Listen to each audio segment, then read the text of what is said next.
Like and subscribe to the channel to be notified of any new uploaded content and live shows that we have coming your way. This is a very good time to hit that like button, smash it, okay? And when I mean smash it, I mean smash it. Send this video to a friend, and we might as well begin. You got to spread the word, man. Anytime you come across good content and new media is what we call what we do. You definitely got to spread the word. And so it help us out a lot. Y'all really don't realize the impact that y'all have as consumers, right?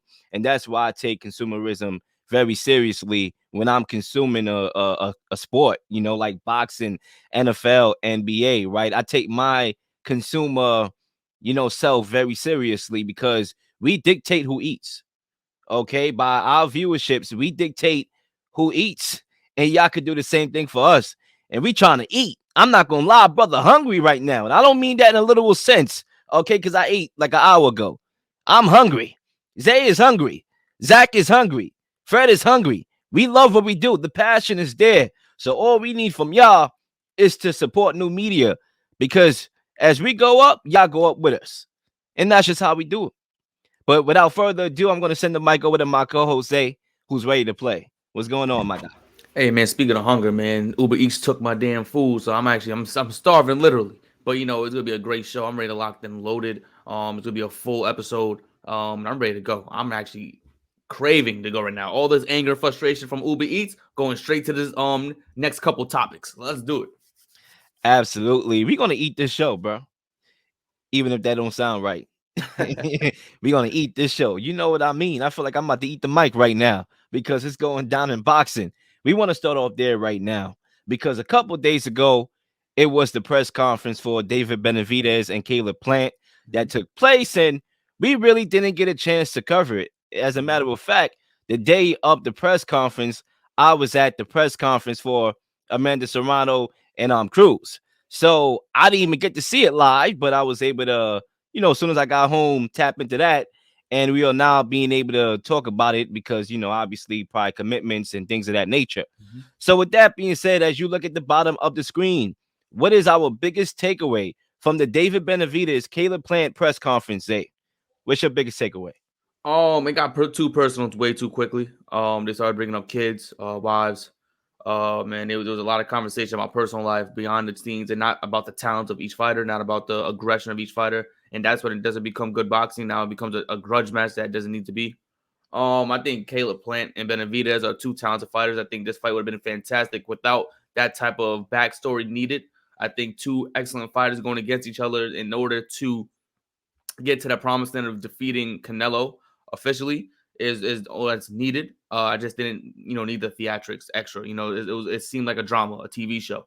All this back and forth talking about kids, family, a lot of cursing back and forth. The father getting into it. It was a lot of different things that weren't needed. I like the arguing back and forth, but about each other's talent, not about your family. Now I want to hear about your kids this or they did this behind the scenes. Liking family put pictures and those other stuff. Like I feel like the mind games is all cool behind the scenes, but once it gets to the press conference as previous to everyone else, it doesn't seem it doesn't look good, nor does it make for entertaining fights. I think it got personal very quickly. I think Benavidez is one of the more feared boxers in the division, if not the most feared boxer in the division. Anthony, Andre, Yep. it's I forgot his Andre last too. name, but Yep. I know that's another fighter that's been talked about a lot of times on the show that's feared in the division as well. And Caleb Plant touched on it. Literally the first sentence he said, we I had an option to go Benavidez or go Andre. We went with an option that puts me in a better position. That looks good, better for more sales, high pay, and that's what we do it for. We go for the fights, the best fighters in the world, and get paid for it. We don't do it just to put on for the whole division. We put on to beat the best and fight the best. I think he said it well. But I think that there is a rivalry here brewing, and I think it's going to take multiple fights for them to get it out the way. I don't think this is the one and only fight that we will see from them. I think there'll be multiple. I think it's going to be really telling when the fight happens. But like I said, it's a lot of drama. There's a lot of things. It was entertaining at first, the back and forth. But once he started talking about, he was talking about my kids, and so I'm like, nah, I'm not trying to hear that. I'm sorry. I don't want to hear about it. I just want to see the fight. I don't want to hear about extra activities going on outside of what y'all gonna do to each other in the ring. I mean, look, man.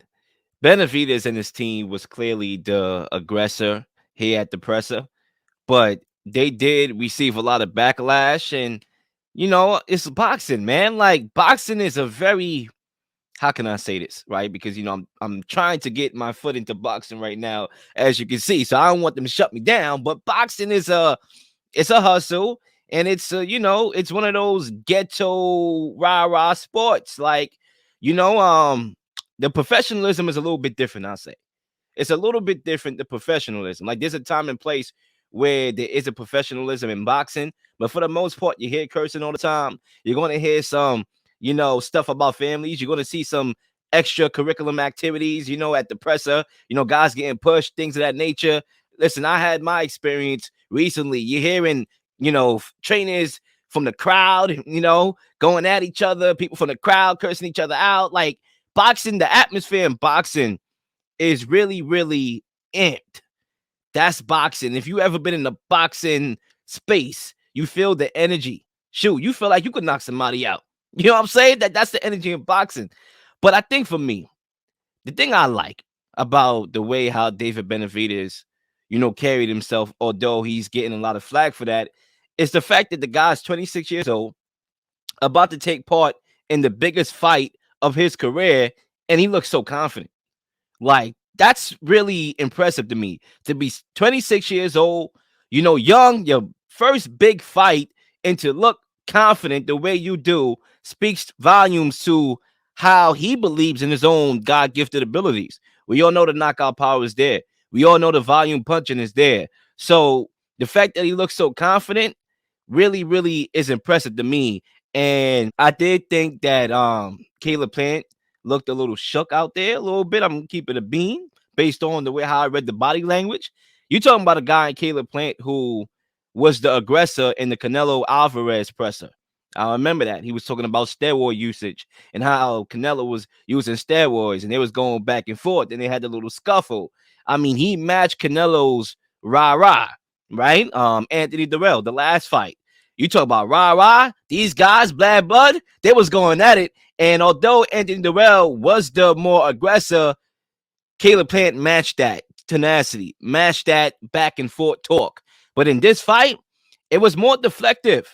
It was more deflective. And as I put it into perspective, I'm saying to myself, I'm not seeing that Caleb Plant that he could hold his own in War of the Tongues.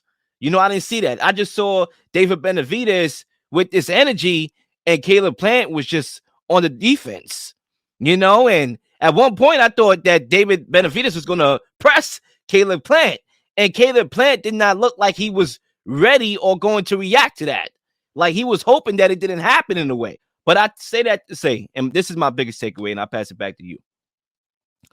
When you talk about Mike Tyson giving David Benavidez the name Mexican Monster, that right there is either going to be two things, a gift or a curse. It could be one thing, should I say, either a gift or a curse.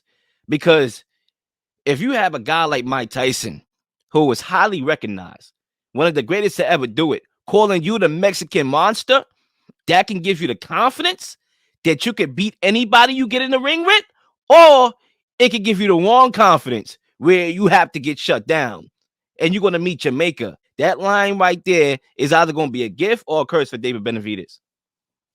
I think, you hit it on the nail. Caleb Plant wasn't the aggressor in this fight, but then we also have seen in multiple fights where the guys who are overly aggressive during the press conferences are the ones who are usually getting put out. The ones who are usually trying to talk themselves into the fight. If David Benavidez is the guy that he claims to be, the overzealous confidence, the guy who can knock on anybody, and his only competition is looking forward to Canelo, he doesn't need to sell the fight any further. He doesn't need to prove to himself or sell himself this dream that he's gonna just overwhelm Caleb Plant and take over. I think this is something his brother did when his brother fought Terrence Crawford a couple years back. He talked a huge game. He was getting into Terrence Crawford's head, and Crawford knocked him out. I think that's something that Benavidez is wary of. This Caleb Plant guy is a guy who fought Canelo already. So if he could get over him, if he could get in his head, take him out, then maybe he'll be able to do the same against Canelo. The only issue is Caleb Plant didn't go for the bait. He didn't feed into it. He was cool, calm, and collective. He didn't say anything outlandish. He said it was already personal in his words. It was already personal, and he just seemed as such. He was a predator, just waiting to attack. He's not in attack mode right now. He's playing that dummy, that essentially the scared little boy in a corner, essentially, until you try to strike him and he strikes you extremely hard. I think David Benavidez needs to be careful on the things he's asking for, because Caleb Plant is still a dangerous dude. Just because he lost to Canelo doesn't mean he's any less dangerous than any fighter he's fought thus far. Probably the most dangerous fighter he's about to fight is Caleb Plant. And I think David Benavidez needs to relax before Caleb Plant pulls out a trick out the trunk that we have yet to see. And that's something that Benavidez needs to be wary of. 24 years old, still extremely young. When Canelo was like 23, 24, he was super young fighting Mayweather with 47 fights under his belt, and people were still saying he wasn't savvy enough. He wasn't groomed enough to fight Mayweather. And with 47 fights under his belt, wasn't ready to fight Mayweather. So that's something that's scary. I'm not calling Caleb Plant Mayweather at all. That's probably a horrible example, but I was just comparing the youth of David Benavidez could possibly be the chink in his armor because he doesn't have that experience fighting high-profile fighters. Caleb Plant is his highest-profile fighter thus far, and may be the one that is the gatekeeper to Benavidez fighting Canelo. And you made a point that I want to expand on about Caleb Plant and, putting the energy out there of I'm just going to be patient and wait for, the fight, and fight night. I think that's what kind of caught Anthony Durrell off guard. He did not believe in Caleb Plant's power. He's known for a guy, sweet hands, right? Not hard hands, sweet hands, okay? Pillow fists, right? That's what he's known as. And he got caught with a shot that he was not expecting, that he did not see, that he did not know that Caleb Plant had, and then knocked him out, spark out, okay? So, in a way, that's a very valid point that you bring up about how Benavidez needs to take this fight seriously. And I think he is. He knows that he doesn't get the fights like this. You talked about it to start off your opening lap, that he's one of the most avoided fighters in boxing. Okay, him and Andrade are the two probably most avoided fighters in boxing. And he knows that he needs to cherish this opportunity and win this fight in order to get that mega fight with Canelo Alvarez. I just don't see him not showing up. Like, if you win and you show up and you get him out of there and you win the fight, then hey, talking the smack is worth it. And that's what boxing is. You have to be confident. And everybody go about confidence in different ways. Some guys actively show they're confident, and some guys is like, I'm going to play the patient game and show my confidence when needed. But I do think, based on what I saw and the examples I saw from previous, examples at the press conference, that Caleb Plant looked a little shook in this one. Like, I thought David Benavidez won the press conference, number one. There was one instance where they asked him, or they brought up the ring, right? The ring size, because in the contract that got sent to Caleb Plant, there was talks about Caleb Plant wanting a bigger ring. I think it was 22 inch, something like that, 22 size, whatever. And they asked him about it. And Brian Custer, the commentator, salute to him, he does an amazing job. He brought it up, and Caleb Plant was kind of like all over the place with it before he actually gave a direct answer. And I said to myself, you ask for the bigger ring because you want to move. Why else would you ask for a bigger ring? You don't want to engage in the pocket with David Benavidez. Now, not saying it's impossible to win that way. You can move, you can slick, you have skills. Skills pay the bills. You can win the fight that way. But that, asking for that, and just the body language, it speaks volumes, right? Billy Joe Saunders, he asked for a bigger ring when he fought Canelo Alvarez. And guess what? Brother can't see. Well, he can see now, but his eye socket almost got knocked out. So at some point, Caleb Plant is going to have to engage with David Benavidez. And at some point, David Benavidez is going to have to adjust if he can't catch Caleb Plant. So this fight can go either way. It could be one of the most exciting fights in boxing, or it could be a very boring fight. And Caleb Plant can make it a boring fight. So both fighters better not underestimate each other. And we'll see what happens at the next press conference. Real quick, I just want to touch base again on the tactics of Benavidez, because at this point, The trash talking only gets more intense with social media, with the ability to reach out to anybody at any given time at the blink of an eye. Benavidez needs to be careful, and I think that it's because Caleb Plant has a lot of baggage, and we all know that he has a lot of things that happen in his personal life that puts him in a ring, and it's a lot of stories. And I think in the next press conference, there could be a situation where Benavidez gets so upset and so wound tight that he brings up something that he doesn't need to bring up, something in Caleb Plant's personal life. And I think he's gonna wake up the literal monster, the demon that Caleb Plant has inside of him. That's something that nobody wants to see, especially Benavidez. I mean, the fans want to see it.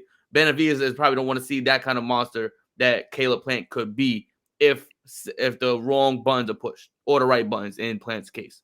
So I think the next press conference is definitely something to look forward to. It's absolutely entertaining on social media. It's entertaining to watch, but it could be something bigger than just an opportunity to fight Canelo. It could be something bigger than that. And I think Benavidez should just keep it boxing because right now I know he's trying to play the mind games, but there's a possibility everything he's doing is working against him, not for him. And my last point on this, you brought up the social media, right? The back and forth in social media.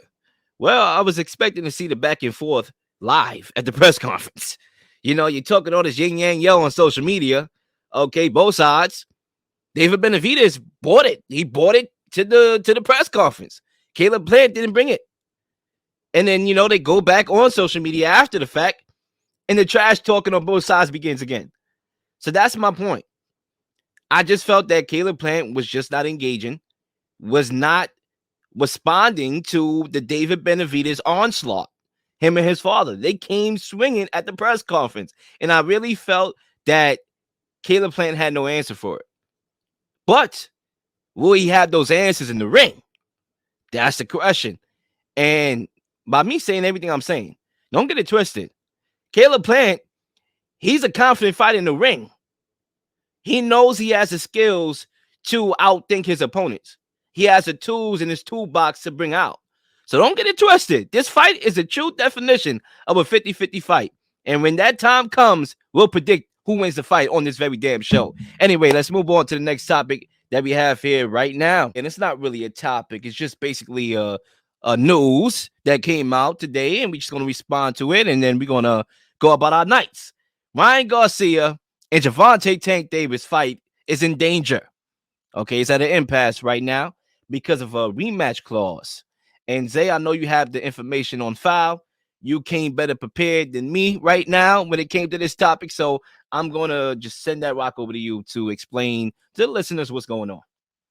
All right, so this whole contract situation is frustrating for everyone. All the fans wanted to see this fight happen earlier than later, but there's conflicts between a rematch clause. The rematch clause that if Ryan Garcia was to win the fight, that his team and his promotions will be the A side of negotiations, meaning more money for his team, and they collect the pay-per-view percentage or whatever it may be, and he'll get the bigger half, the bigger portion, excuse me. And the issue with that is Gervonta Davis, I believe, is unwilling to relinquish, and his team is unwilling to relinquish that right to be the A side, to be the main main person getting the bigger pot, the bigger portion of the money.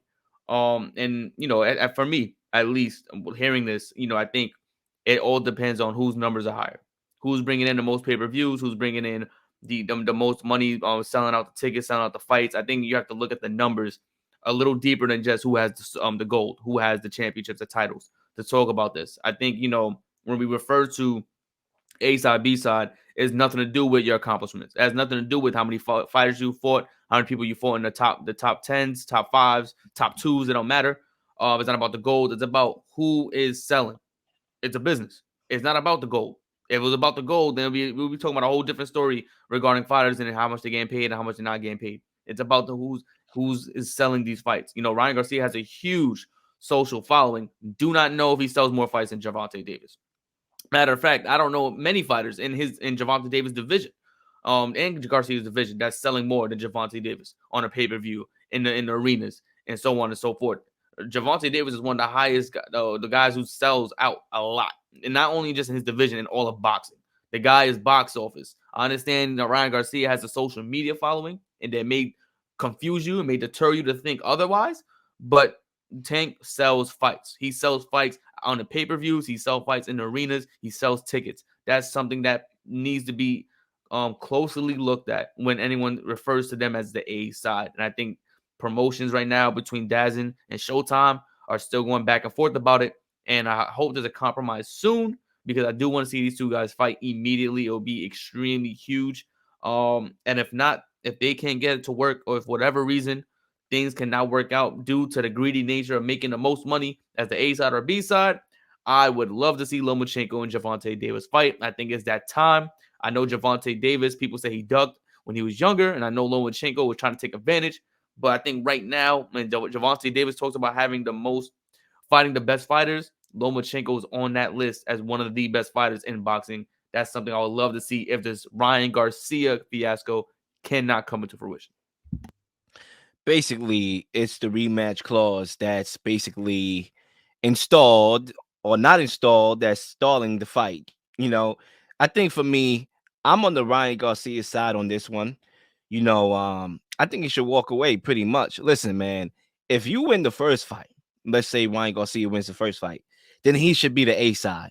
I just think that's fair because he won the fight. I understand we talking about numbers here and who sells, but if he wins the fight, then I think he should be the A side. Like it should be, even if it's a 50-50 split. If not, he should be the A side there. I think that makes sense to me, from a logical perspective. Now, I think you talk about Golden Boy and the Zone, they should be the ones in charge of putting together the rematch, to be honest with you. And I think it's self-explanatory for me, even though I do agree that the A side in the first fight should be Tank Davis because he sells the pay-per-views. He is the most box office fighter in all of boxing, in my honest opinion. I said that before on the show you have as well. So, yes, he should be the A side going into April 15th matchup.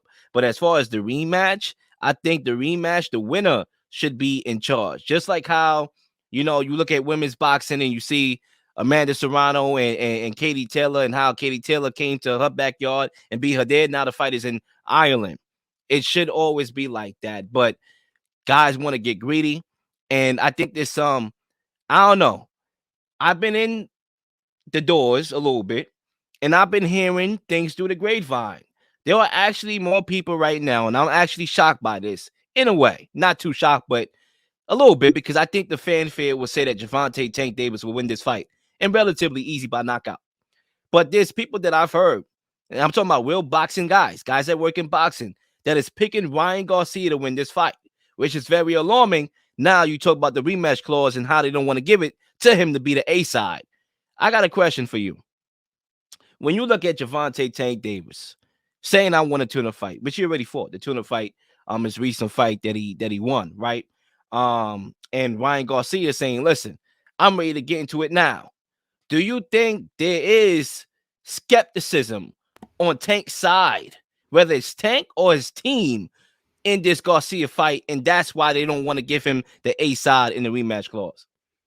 I don't think so. I think, I think there's more skepticism with Ryan Garcia being overly bold. I think, Gervonta Davis is one person that he's always been is careful. He don't take opponents lightly. He fights everybody, but at the same time, he takes his time fighting them. And I think that's something that we've seen Gervonta Davis do throughout his career. If we flash back a couple years ago, him and Tevin Farmer was having back and forth. That was at the time was gonna be one of the slated fights of his career. That would have been one of the biggest fights of his career, fighting for the belts against Tevin Farmer, and he was taking his time, accruing experience and to get ready to lead up the fight to fight him. And I think Gervonta Davis and his team is always about the lead up, getting into the fight prior to just getting straight into these fights. His promotion, as you all know, the Mayweather promotion at the time, and now his own promotion. It's always been about leading up to these fights. And I think Garcia, when you look at his career and what he's done, his career doesn't show, he's ready to fight Tank Davis. It's all about just talk. Yeah, I'm ready. Let's do this. I'm ready. Let's do this. And I think at this point, now that when we look at Ryan Garcia, we look at Haney's, those are the big names now in the division. Where Garcia amassed his fame based upon social media following, not because he's dominating top 5 dudes in the division. It's because his social media following is showing is way huge is bigger than boxing at this point. It's just he's becoming a star, a social media star at that.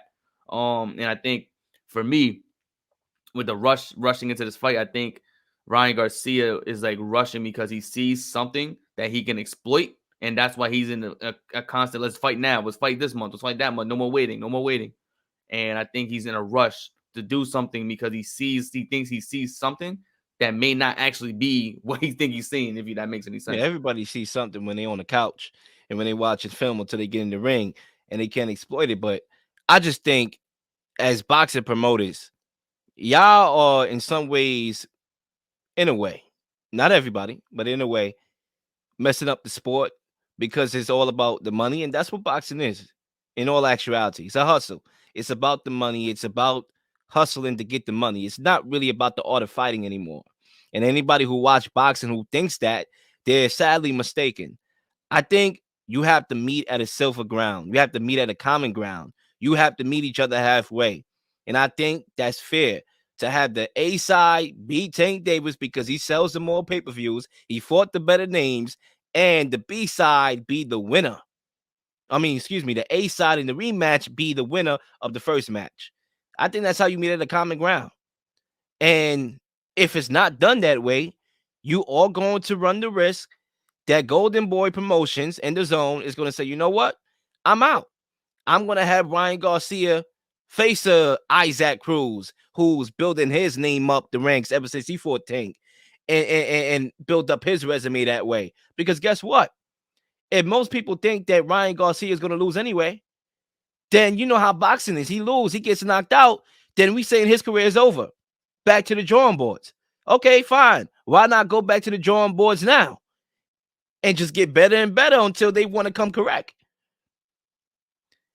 I'm not trying to promote not taking the fight now. No, All right, I'm not absolutely. trying to promote that. I want to see this fight more than the next man. Mm-hmm. Okay, but I know how boxing works, and I understand the politics that go into it, and that's why I want to see a reasonable common ground. The same thing happened with Terrence Crawford and Errol Spence.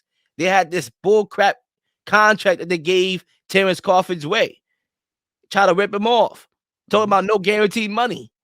These promoters are being greedy. Stop it. We want to see the fight. That's the problem here.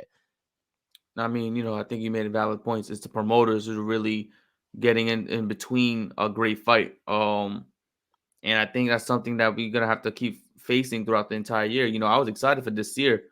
Prior to all, before the year 2022, and 2022 came about. I mean, and it was towards the end. We heard about the AJ Wilder. Excited to see it. Ryan Garcia and Ryan Garcia and Tank. Excited to see it. Benavidez Plant. Excited to see it. It only seems like one fight's happening, and then it sucks because that's the only fight that's going to be happening apparently. But there was a lot. Oh, my bad. I forgot one. Haney Lomachenko. That was another one that was slated for this year. And I was excited for this year. I'm like, this was about to be the year of boxing. And now it seems like all of these contract negotiations between the promoters is what's ruining it. And that's what I've been talking about for the last couple years. I mean, last year and change. Boxing promoters are ruining the sport of boxing. There's a reason why it's a dying sport. It's not because of boxers. It's because you're not putting the right fights at the right time. And this is a proponent of that. You're stalling Garcia versus Davis. You're possibly going to stall Haney and Lomachenko. Then you're possibly going to stall Haney versus Garcia or Tank Davis, whoever wins. It's just going to constantly do this for years and years and years because they know they have years on the fighters. Well, at least years on Garcia because Garcia is young. Tank, I don't know if he's still in his foot is still in boxing or not. I think he just wants to fight the best and then walk out. I don't know what's going to happen in his situation, but it's just like, come on now. Like, you have the money. The money's there. Why? How much more money do y'all need? Like, it's there. I understand it. That's just what it is, man. And that's the problem with boxing, man. Guys just being greedy. But we'll see what happens if we get any major updates on the progress of this fight. Hopefully we do because we want to see this fight. This is a fight that everybody wants to see. I would argue that this is the biggest fight in boxing. Like when you talk about the popularity, this might be the biggest fight in boxing, period. Like the popularity, the fan base that both fighters bring to the table, whether it's from YouTube, whether it's from Disney Channel, okay, wherever it comes from, they bring in somebody, okay? I don't know who Ryan Garcia's followers is, okay? Probably a bunch of girls and who I don't know, but he's bringing somebody to the table. And Tank, we already know what he's doing and where he's selling out. So It's gonna be a mega fight and a big fight, and hopefully it could happen at the regular targeted date of April 15th, which is the week before my birthday. Can you please give me a birthday present by having this fight slated on that day, please?